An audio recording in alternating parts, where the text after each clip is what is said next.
So we're going to be talking, like Megan said, we did the seller side of things a couple months ago, I think at this point, and that recording is available if anybody is interested and you didn't see it. And then today we'll talk about the buyer side. So obviously not the easiest market out there. We're hearing a lot of grumblings, and then other people are like, what's the problem? They're doing just fine. So who all is working with buyers currently in some capacity?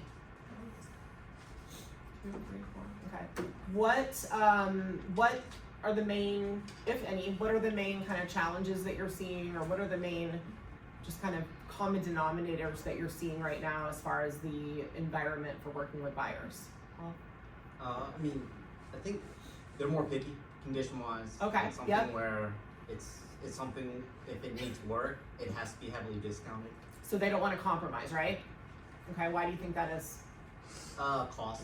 To them, it's like something where with the rates are, like they're looking at the monthly cost and they're like, we're already spending this, and to a certain extent with the higher prices, they're already putting a lot of money in. Right. So it's like they feel like they need something that they can just move into versus have to do work.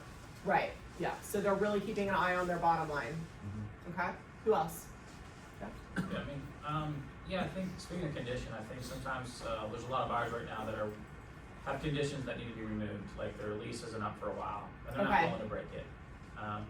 I think there's also a little bit of uncertainty that's still lingering around. Okay, what else? A couple more things. Anybody else seeing anything different, Leslie? I'm just waiting for the rates to come down. Oh, really? Okay.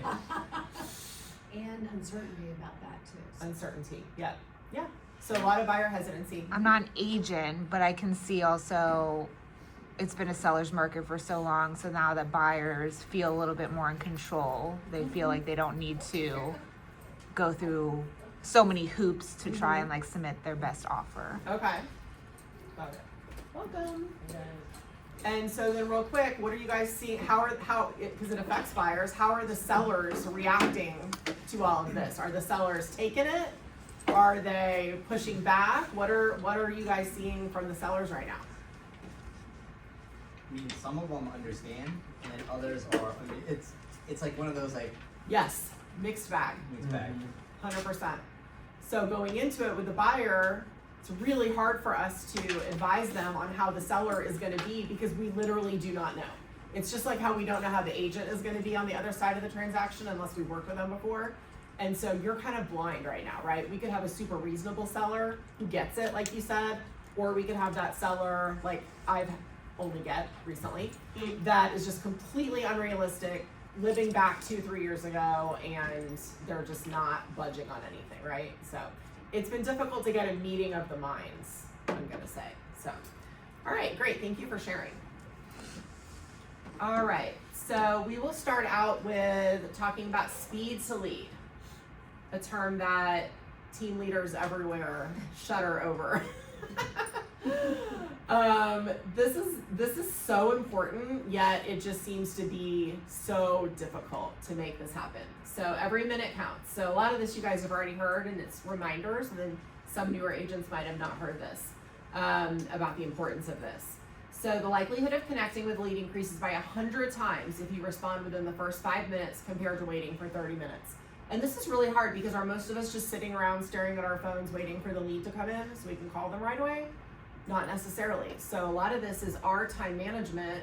Do you step out of the meeting that you're in? Do you walk away from dinner with your family? Do you answer your phone at 7 in the morning when maybe you're at the gym? You know, a lot of decisions have to be made throughout the day to decide whether you can accommodate this or not.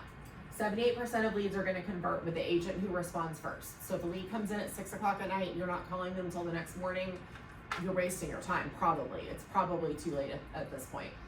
If they don't answer the phone, when you do call, you're gonna follow up with a text message right away. Have some custom text responses so that it's easy. If you find yourself typing the same thing over and over again, make it automatic so that you're not wasting time coming up with your text. Also, that way you don't have the typos, right? That's not a good first impression with people. So really good to have a lot of these in your phone. Online leads, we all know the conversion rate is very, very low. I hear a lot of times 1%, sometimes I'll hear up to like 3% if you're really, really good. Out of every 1,000 leads generated, only 4 to 12 typically result in a closed transaction. A lot of lost business that's in there. When you're slower, great time to go back through the database and just start dialing for dollars, and probably you will dig up some gold. Being persistent. So 80% of sales require at least 5 follow-ups after the initial contact, but 44% of agents give up after the first follow-up attempt. And we see this all the time when we go into audit our CRM, you know, where it's one attempt and then they're giving up. Personalized follow-ups are really great. So try tailoring your communication to talk about relevant listings in the actual city, market updates, neighborhood insights. Dangle a carrot by sharing off-market properties. I remember one time we got somebody to resurface, they were interested in a particular neighborhood. I was walking by and just saw a signpost. We took a picture of the signpost. Like, hey, do you want us to keep you apprised when the sign goes up? We don't know who it's gonna be, but we'll be the first to know. Re-engage the lead, and they sold and bought. It was like $2.5 million in business just from sending them a picture of an empty signpost. So I tell my agents, don't be afraid to take risks and be different, right? I mean, what do you have to lose with those statistics? You don't have a lot to lose. You might as well, you can be kind of cutesy if you want to. We're working on one right now that they're interviewing multiple buyer agents, but Andrus on our team, like we got a hunch, go find them an off market right now. So actually Kay has one in the neighborhood that she farms and sent us videos and like information about it already. So we're already like pumping it to that buyer saying like, here, we already found you this. Like, this is what we do. We'll be just as aggressive, you know, once you become our client. So they're still interviewing until this weekend, but like just trying to like give them stuff while they're still figuring out if they want to work with you. Yeah, always ask yourself if they're talking to 3 or 4 different agents, or 5 or 6 different agents are texting them, am I basically doing the same thing everybody else is doing, or is there a chance that I'm standing out in some way? You know, what can I do to differentiate myself? So I would say it's fine to just take some risks with this and have fun with people, be funny, and you know, you'll get a response. The dog thing here reminded me, when we were on Boomtown, one of the most responded to auto texts was, hey, I'm interested in what your favorite brunch is, or something like that. It was a Boomtown template. We would get so many responses from people that would re-engage, because everybody wants to be asked their opinion, right? And so they would respond with some random restaurant, and then the agent could kind of take it from there. Anything you can do to re-engage leads is fine. There's really nothing that's off limits as long as you're not doing anything illegal. I know where some of you are going with that. All right, Megan. So preparing for the appointment. Can you see the clicker? Yeah. Thanks. So we don't want to wing it. You want to be intentional. So there are some key things that I've learned from others, and over the many years, making sure you review the notes. So if your ISAs at the appointment, you're going back into your follow-up box, whatever CRM that you're using, making sure that you understand who they are and what they've already shared, so you don't ask them the same question they already told you. And re-listen to the initial conversation.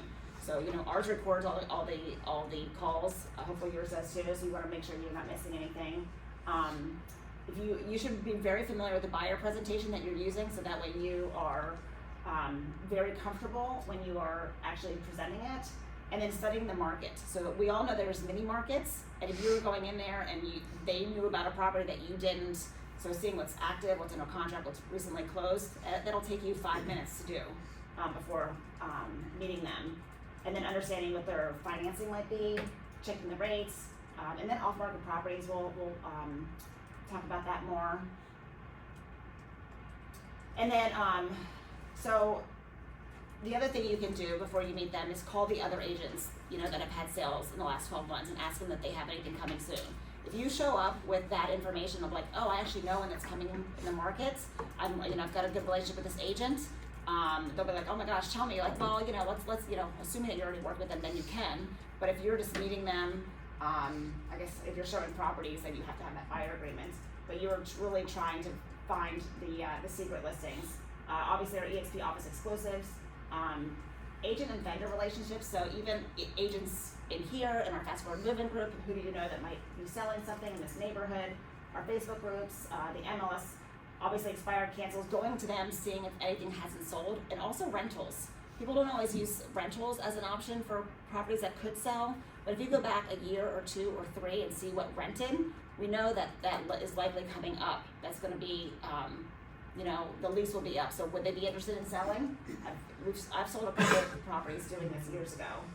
work with builders, rental listings, that's what I talked about, top agent network. If you're not using that, you should, get with somebody that is.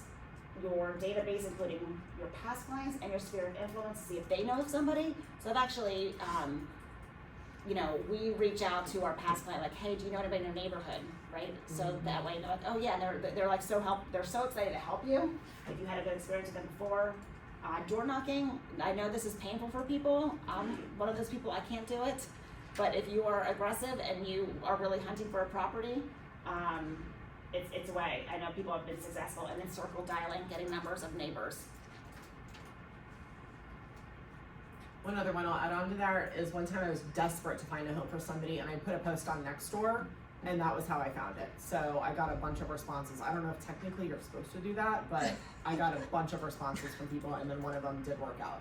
So yeah, we also sometimes put our newsletter what our buyer needs are, and so and that goes out to our past clients that once in a while they'll like, oh yeah, my neighbor's selling. Mm-hmm. People want to help. Yeah, people do want to help. Okay. So on your buyer consultation, which is more important than ever to have, I really, really, really would encourage everybody to do that, if at all possible. There's, I guess, sometimes when you can't, but we do a lot of them on Zoom now, which works really well. So first, recap your last conversation and the client welcome form to build your trust and rapport. And you're going to demonstrate to clients that you remember and value what they've shared, fostering trust and a stronger relationship. It also ensures continuity to make sure that you've got your flow of information is seamless, you're not repeating things, and just making sure that all of their concerns and preferences are addressed. And the more business that you do, the more important this is, the more important it is to take notes. If you're not doing a lot of business yet, you might remember everything. Once you start doing a lot of business, people really do kind of run into each other. And so you want to make sure that you're really taking good notes and that you remember what they told you in all your conversations.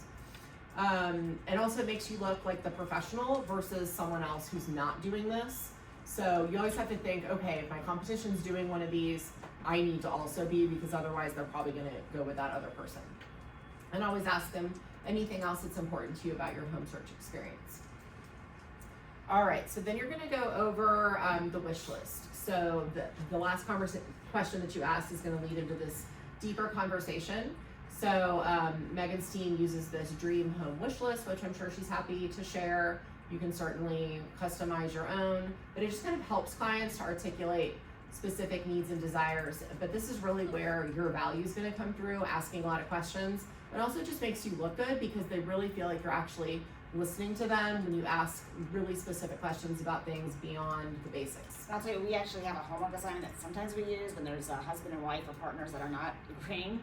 And it's like rank these 1 to 10 of like what's the most important, and if this is a 10 out of 10 or is it a 7 out of 10, and sometimes partners are like, oh, I didn't realize how important this was to you, or like, oh, I didn't realize that you were willing to compromise.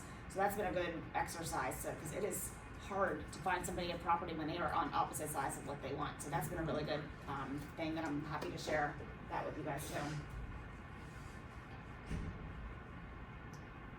All right, so questions. I know we keep saying this, but it is just so important to make sure that you're always giving them the opportunity to ask questions. It's going to remove doubts from them. It kind of frees up their mind. So if they have a question in their mind, and we're all like this in conversations, or if there's something we want to say, it's like you got to just get that out of the way so you can continue with the conversation in a productive way. So make sure that you're always asking them whether they have any questions along the way. It's going to enhance your engagement, and it's also going to just make your presentation a lot more tailored so that you're not wasting time. One of the things I always ask them at the beginning is like, what would make the next hour a win for you? What would make this a success for you? What are you hoping to get out of this? And then make sure that you give them a chance to share that, because it may be something you were not planning on talking about and you truly wouldn't know. Same thing goes for the listing appointment, to ask them what would be a win for them. Commission, the advice here is to not go over commission yet if they ask. And so you just remember you're in control of the conversation, and it's fine for you to really guide it in the way that you want to do. So here you're saying, I want you to understand what you're getting for the fee and walk you through the process. And so that's how you can kind of tailor that. If you start with the commission structure,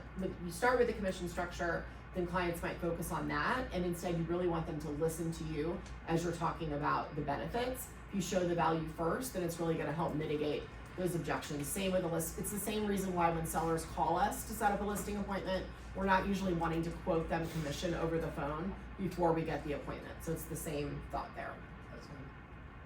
I was gonna say, like, Yeah. the one thing about questions too is like asking it 3D, like going deeper. So like, Okay. even with the question, like what would make this a win? Like elaborate further. Yep. Because that's how you get like the deeper motivations, and they, to a certain extent, like they build better rapport with you because you have a better understanding of truth versus just like listing off the questions. Oh like, yeah, one listen. question should lead to the next question that makes sense, that leads to the next question that makes sense. You're not going off the list, Yeah. right? But yeah, it's like diving deeper. It's really interesting what you learn. The more questions you ask, whether it's their financing, their current situation, like, there's so many things, but like having, if you've been doing it a long time, you kind of know, it kind of flows, but when you're starting, it's hard to know all the questions to ask sometimes. Yeah, and if it's something where you feel like the client is a little bit picky with their wish list, that's the more important it is to go deeper on everything. So if they say they have to have a 2-car garage, tell me about that. What do you plan to put in the garage? Oh, well, would an oversized 1-car garage work?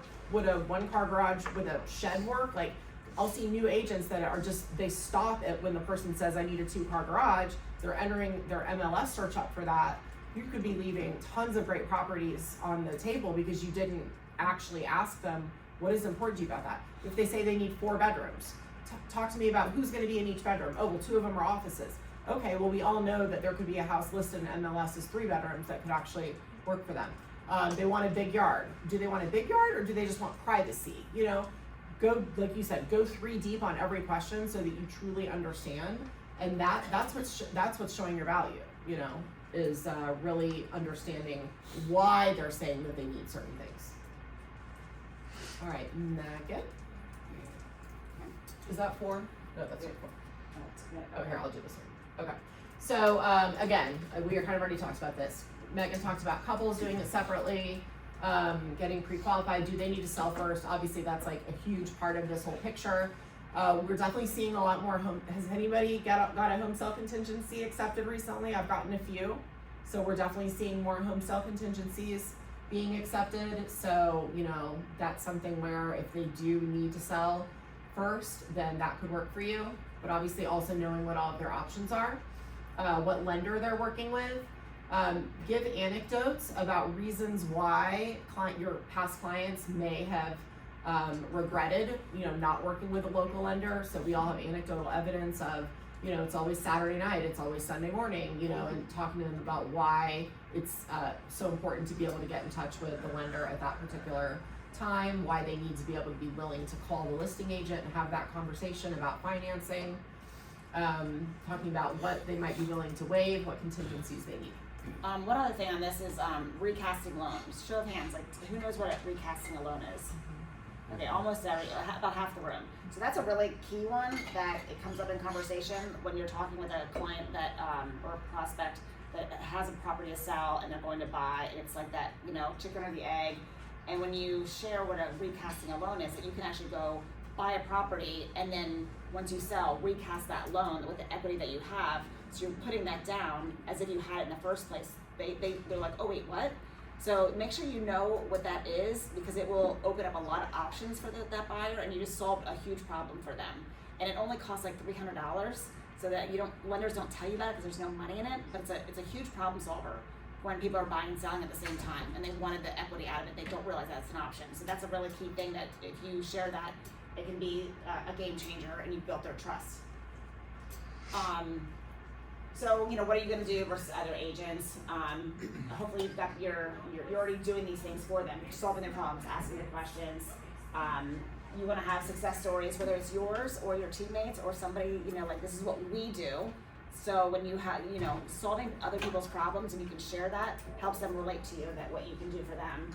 And we should all be problem solving, but you need to know what the problems are in order to solve them. So that's our jobs as consultants, is to figure out what their problems are and then propose possible solutions, and with those solutions, the risk and reward to those solutions. So I'm a big fan of making sure raising the bar in our industry for being consultants and really helping educate our clients. So I'm glad that you guys are here because I think there's a lot of good information, but I'll tell you, every client wants to know that their agent knows a lot and is going to look out for their best interests and like help guide them. But they should be the decision makers. Buyer agreement, this is sealing the deal. So, do anybody have any questions about the buyer agreement and commissions and are having a hard time, or you're like, hey, I'd love to know more about this when it comes to the buyer agreement?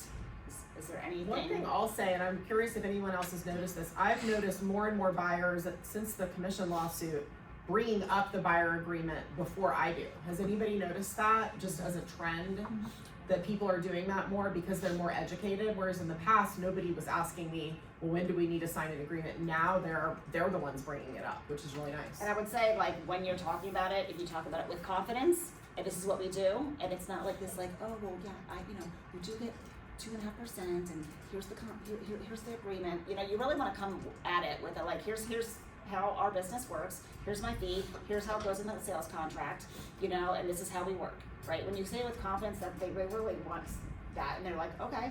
I say this is what allows me to go to work for you, and this confirms the amount that we're gonna ask the seller to pay. And they're like, where do I sign? Because they just wanna know that they're not gonna be the ones asked to pay it. So to me, the conversation has become very short, easy, quick, no pushback at all. Nice.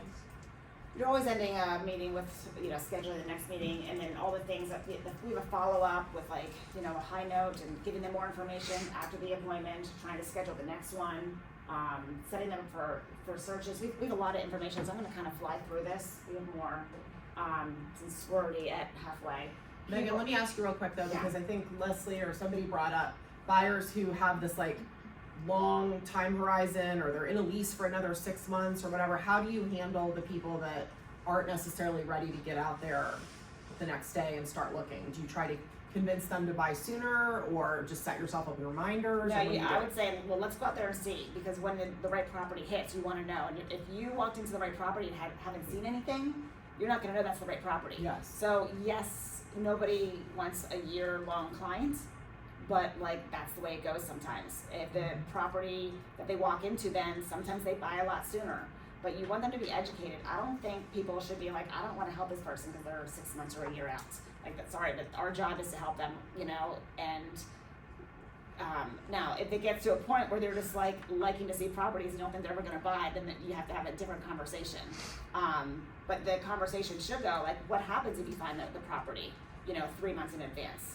You know, you can problem solve that too. Like, well, we can actually, some sellers want a 60-day close and want a 60-day rent back.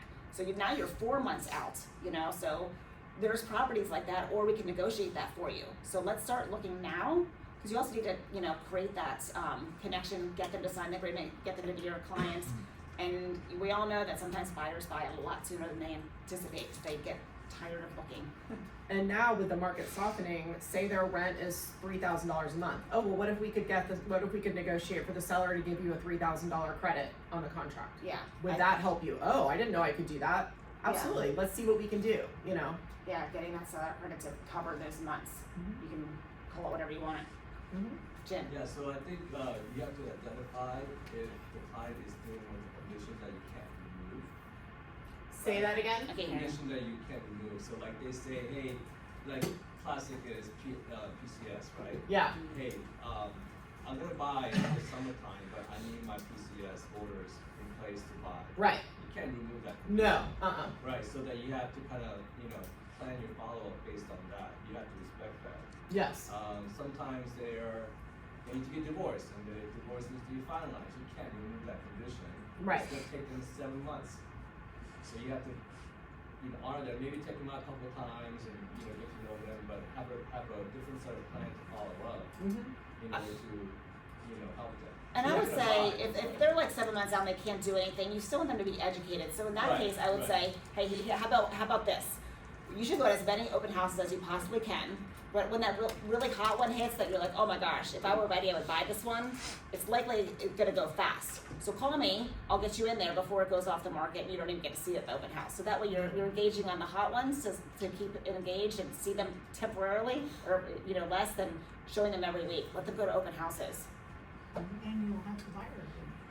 What? Yeah, you have the buyer You'll agreement. have a buyer agreement there, so there's a sense of Yeah, because you want that buyer agreement, you want that, yeah. It's a commitment, even And- if it is 7 months. And most people don't wanna waste your time either, you know, so when you're in agreement that like, you know, I understand you're not, you know, I'm willing to help you even though you're 7 months out, but how about this? Let's figure out what works for both of us. You go to open houses, but those hot ones, I'm gonna help you, like get you in there, so, you know, don't feel like you can't contact me, but at the same time, like, I don't wanna necessarily show you properties every single week that we know you can't buy. And any fair person would be like, that sounds like a great agreement. All right, key roles of a buyer agent. So, the average agents versus you. Most buyers tour homes when their agent is available.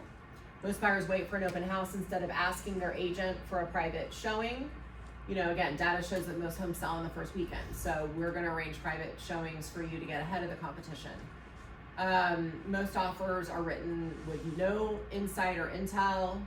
You know, the opposite would be gathering intel from listing agents. I find that in this market, this is even more important than ever. So like we were talking about with buyers, wanting to make sure the properties are turnkey. Really getting as much information as you can about the ages of the systems, and you know, when were things last serviced. I just had a deal fall apart over fireplaces. There was a quote for $36,000 to do work on the 2 fireplaces inside and outside. My buyers were like, we are not gonna do that. The seller didn't care. So, you know, finding out, has there been maintenance done on them recently? Has the flue been replaced? Like big ticket items like that, do as much research as you can in advance, just to really set the scene for your buyers so that they'll, you know, have as much information as they can about things. Your negotiation expertise, you know, fighting for every penny, trying to get you the most favorable terms through research. And then like Megan talked about earlier, access to off-market properties. So that is kind of your, you know, action plan for a successful client experience. And we have quite the robust action plan here. So Megan loves a spreadsheet. She loves a checklist. So this is something that you could use. I'm not going to go through every single thing, but especially either the newer you are or the more you're like, okay, I really need to like get back in the game here and get, you know, schooled up again. Making sure that you've done everything, making sure that you're organized, going through steps like this really will help you have a better chance of getting ratified contracts. And this is something you could show your buyers when you're first talking with them, like here's what we need. Here's like pre-showings what we're doing when it's time to submit and all the things that I'm doing, you know, to make sure you find that home. Mm-hmm. Yeah, don't assume that they know everything that you're doing. The average client does not know, either on the buyer or the seller side. So there's 35 key roles of buyer agent consultant. So I think you said you whittled this down from like 105. Yeah. So down to 35. So again, making sure that they understand that you're, you know, that you're doing all of this. Because they don't know what you're doing. They think our job is easy. Yeah. Right? And so when you're showing them this is what I'm going to be doing, this is what I do for clients on a daily basis. They're like, oh. Do you have this on a brochure? We have it like, so we have our buyer presentation in electronically. Canva. So it's one of the pages that we go through. Alright. It's not in this format. It's like I think it's 2 pages. We have it in the action plan too, one of the tabs down below Yeah. says the things that we do for Got it. them. Okay. I do like to do number 3 as far in advance as possible so that they can have time to kind of marinate on all of these decisions that are going to be made, and you're not throwing all of it at them when they're actually writing their first offer right before an offer deadline. And I just say that to them. I'm like, I don't want to put you in an uncomfortable position where you're forced to make 25 decisions in a 30-minute period up against a deadline. A lot of times I'll see that clients can miss great properties for them because it is overwhelming and they feel like they're rushing things and they get nervous and they just kind of retreat. And I don't want that to happen to you. If the house is great for you, I want you to feel confident and prepared. So we're going to talk about some of these things up front so that you can quickly make decisions when it's go time. I send them an actual sample contract that they can go through. And so they're really prepared when they find the house that they want to write the offer up on. Again, I'm not going to go through every single one of these. We talked about looking for possible repair issues when showing. I'll tell you, like, I think part of our job is we are investigators and we are hunters of information. So it is our job to find problems, whether it's their problem or whether it's a property problem, it's a seller problem. And so like even like looking at like, you know, the past listing, any outstanding permits, insurance claims. Cause like once like they like a property, you'd rather know that there's problems before they go spend money on an inspection and you're spending so much time with them and you're, you know, negotiating, you finally win and then all of a sudden you find stuff. And then multiple offers, yeah. Wait, so how would you find insurance claims? A clue report, just ask the insurance agent to run a clue report for you to see what the So past I don't do that claims that were. often, but like there was a property that had like, it looked funky, right? And then there was a property that we got wind that the builder had, like there was some structural stuff with it. So like contacting the insurance guy, like, hey, has there been any claims on this? It's just better to know. And there's it is like a database for all insurance companies. So any property has a history that you can get access if your insurance guy is willing to do it. The other thing I would add to this list is getting a hold of a copy of the plat, which, you know, a lot of us upload that with all of our listings, but sometimes the agent doesn't have one. You're writing an offer on a Saturday. I was sitting in a closing this morning where my clients were talking about their previous transaction where they did not get a plat when they purchased. They didn't get a survey. When they went to sell, they found out that the pool, I think it was Rutherford Pool, I don't remember which pool, they had a neighborhood pool adjoining their backyard. The pool property actually went 12 feet into their fenced yard. And they did not know that. And so the entire time they were living there, 12 feet of their backyard actually belonged to the pool, which is fine until what happens? They go to sell. The pool property gets sold. And that pool was considering selling, closing down and selling.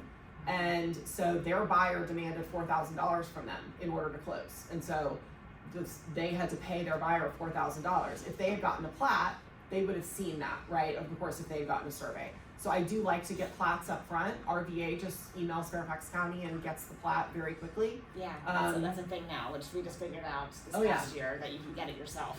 Yeah, RVA That's good for your knows sellers too. to You just should be get good it. up for your sellers, so you upload it. Like I just had one close, and they're like, "Oh, we didn't know that there was this easement here." I'm like, "Actually, it's uploaded in Bright documents, Yep. so it's there." Yep. Yeah. So sorry, but you already knew 100%. about this. Yeah.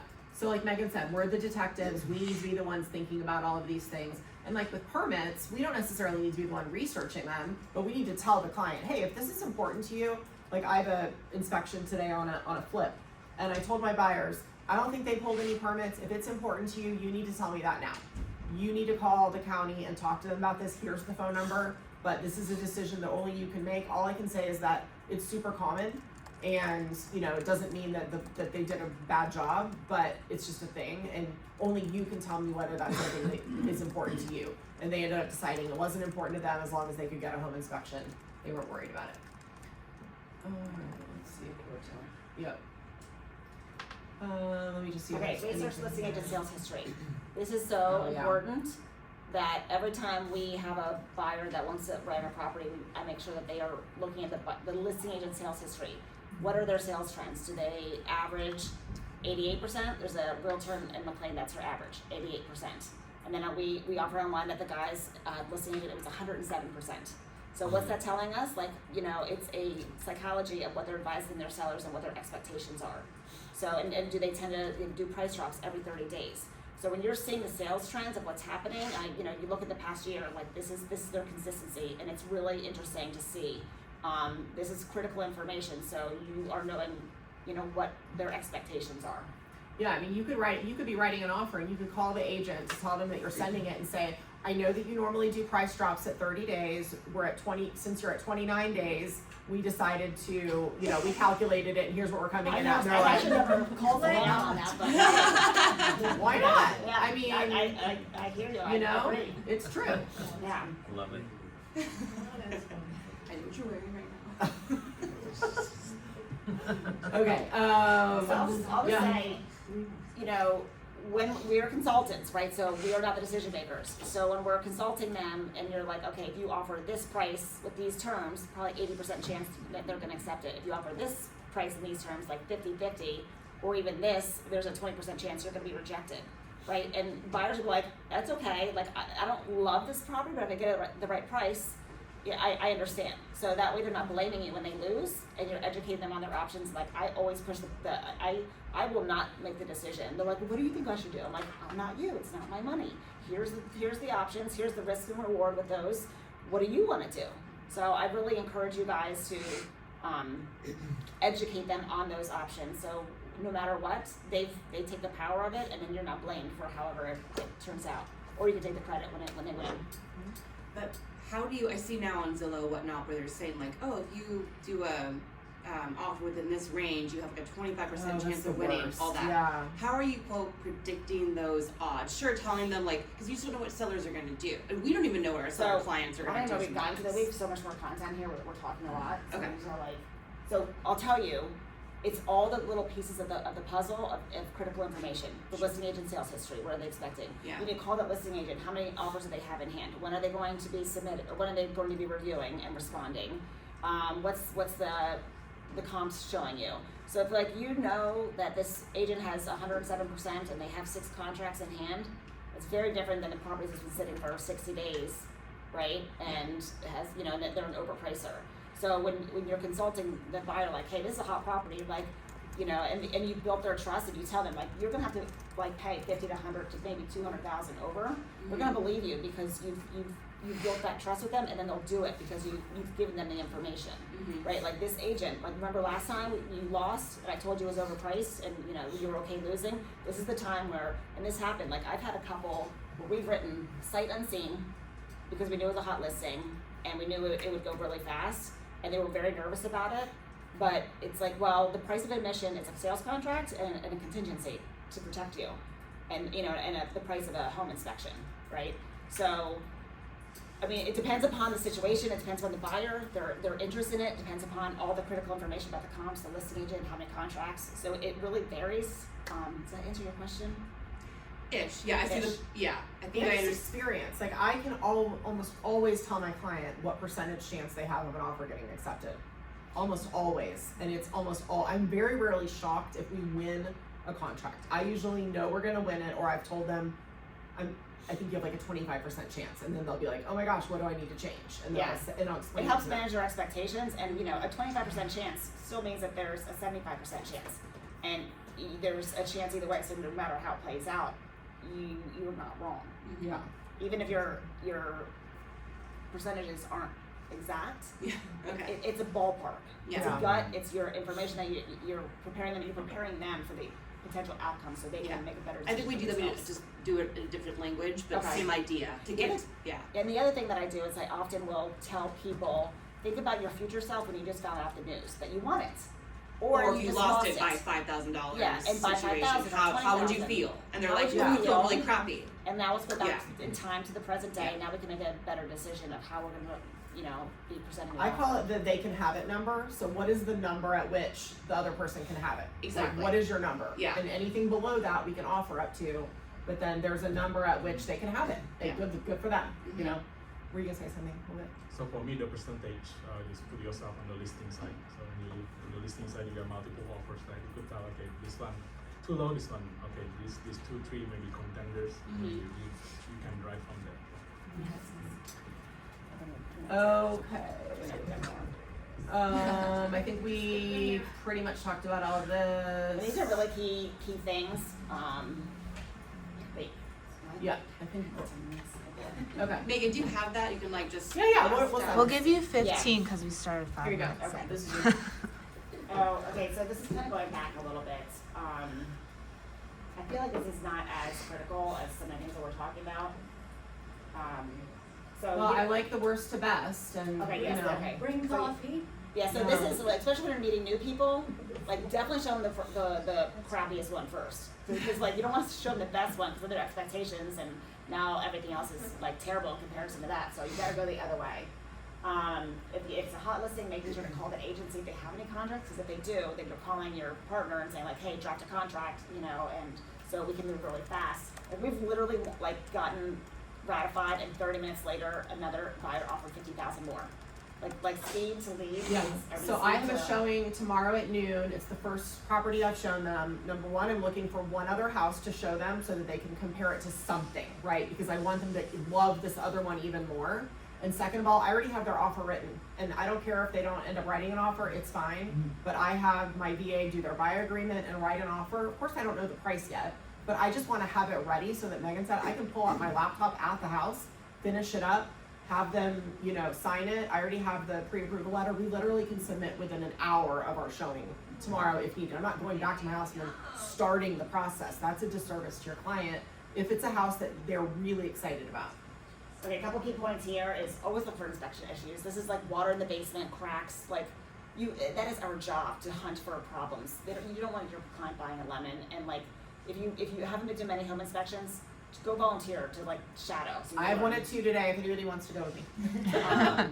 And then if they like the property, please take a video and upload it to YouTube or however you want to get it to them, so they don't have to go back and bother you. And then they want to bring their mom, they want to bring their best friend.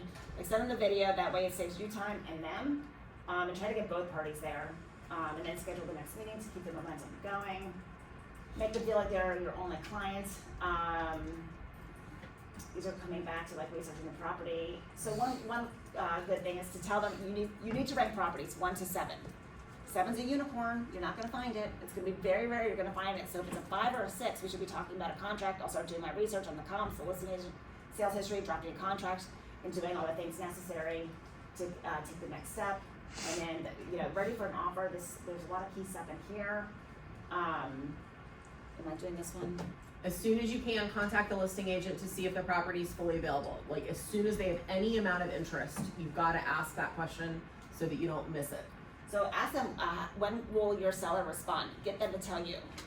Okay, so if they're like, oh, they're available and they'll respond, or like, oh, we're setting a deadline for Monday. Okay, well, if we got you something today that would like, make them really happy, could you respond today? Like that's critical information.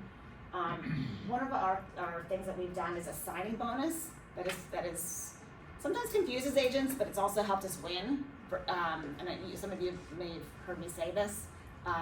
Rather than a deadline of like, here's our offer and it's going to expire by noon tomorrow, versus, hey, we're going to give you an extra $10,000 if you sign by noon tomorrow. Much better received. You're like, it's a bonus, it's a great thing, versus a deadline that like, oh, why are they like telling me when I have to respond? Mm-hmm. So that's a key thing.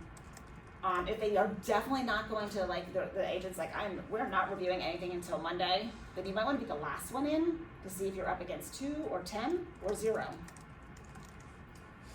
And then other critical information, we talked about hunting.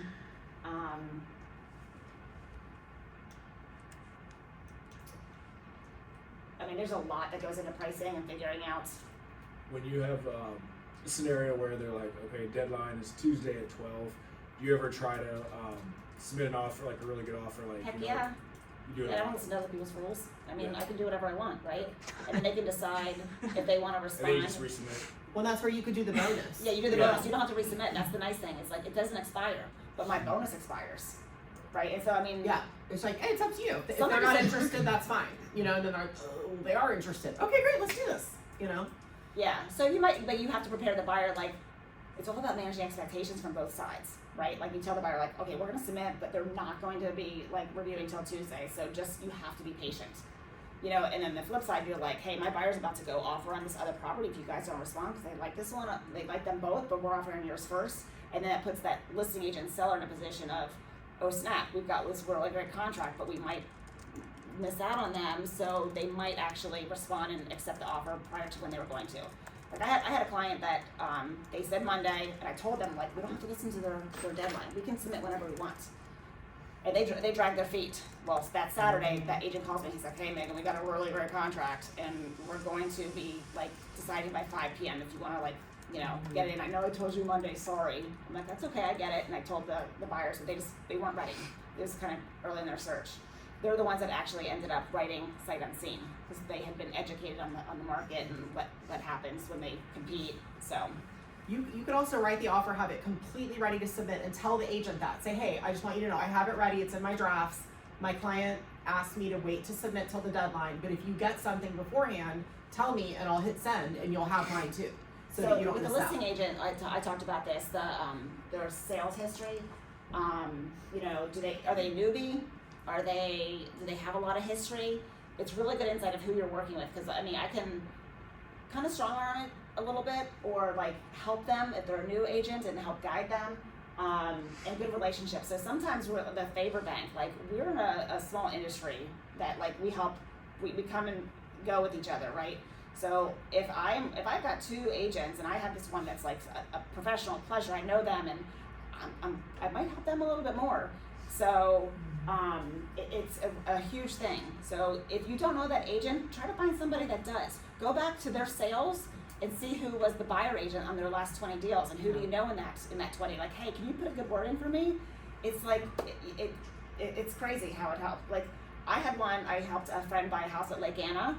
And it was nuts. Like I talked my way in when it was coming soon, and then she's like, "Oh well, since I'm letting you in, I got all these other people that have been hounding me too." So 3 of us got to see a property. It went up 100,000, 100,000, 100,000 to 2.6 in the end. And I think I went and hunted on Facebook. I found the sellers. I found them on Facebook. We had 3 common friends. I contacted my friends to say, "Hey, do you know these people? Can you put a good word in for me that I'm helping my friends buy their lake house?" And so they did. They're like, "Oh, hey, my friend Megan is helping these people." And so like every angle that you can do to try to help your clients, and it worked. So they were like more willing to work with us. That was one of the pieces. But if you're on teams, obviously be asking your team leader, "Do you know this person? Can you?" And I'm always texting, "Hey, Whitney's going to put an offer in on your listing. She's awesome. Will be super easy to work with. Can't wait to hear the good news." Like always ask your team leader to help. Oh my gosh, there's so much more about like offering and consulting. We might have to do a part 2. I know. For lenders, Vegas odds. You talked about that. That's good. Okay. Okay, here's a good one. When it comes to inspections, there's always options. And so doing a pre-inspection, very important if you want to waive it and yet protect your buyers on some information. Option to void, we know that one. Another one that people don't use, but we have is a regular inspection, but we will waive the first $5,000 of any inspection items. So you still have the time of the negotiation period, and you still have the option to make a request, but it tells the seller, "I'm not gonna nickel and dime you, I just want to know the big ticket things." So that's a protection of both ways that has been well received. Or you can put in language of saying, the heating, cooling, plumbing, electrical, whatever is in good working order. So that way you have protected your buyer, but doesn't necessarily need the contingency.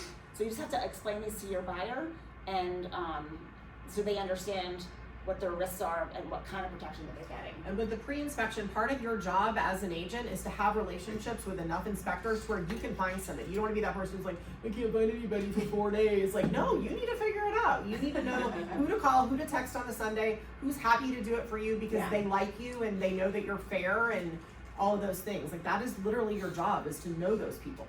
One thing that somebody did on one of my listings, I was like, "Oh, this is clever." They paid part of my seller's closing costs. Mm-hmm. And the tricky thing about that is that doesn't come into play when you are doing a escalation clause. So that's a little key tip for you guys. If you're doing an escalation, but you don't want to necessarily get yours triggered against somebody else, you can come up with some crafty terms like that. Non-refundable EMD. We also had one that was payable to the seller, which nobody does, but it is allowed. So that's when you're like, buyer, you're buying this property and you're not getting out, right? Non-refundable, payable to the seller. Sellers eat that up. Okay, so we talked about this stuff. I think we're almost at time. Now, the corollary of all this is if you don't have competition, we have to get out of that mindset, right? Like I'm automatically doing $25,000 EMD, $50,000 EMD. No, if you are not competing, we got to remember we got to ratchet all this back. I'm negotiating repairs for the first time in like 2 years. It totally sucks. We're doing $5,000 EMD. We're charging for rent back. Get yours. I got a $9,500 credit the other day for my buyer. So, So, one of the things we always want to do is get clients from clients.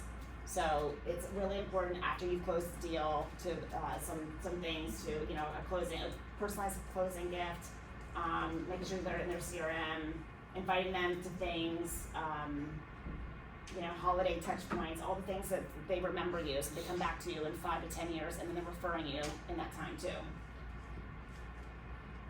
I stole Jennifer's raving fans, so we do that now. So we send gifts when they recommend us. They love it.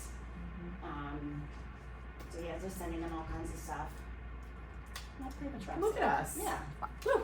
Questions? Everybody can go home early. Yeah, I was gonna bring up like the home inspection stuff. Yeah. One thing you can do if you have a little time is upload the home inspection report into Curbio, because then they'll Yeah. give you estimates for like those repairs. So if you're Yes. talking about the like cost wise. How is their cost for their estimates? They're high. They're high, but I mean, That if helps you're with the trying to buyer then, negotiate, yeah, so, Yeah. yeah, But you that's know what, good your to know. home inspector has one of those lists too.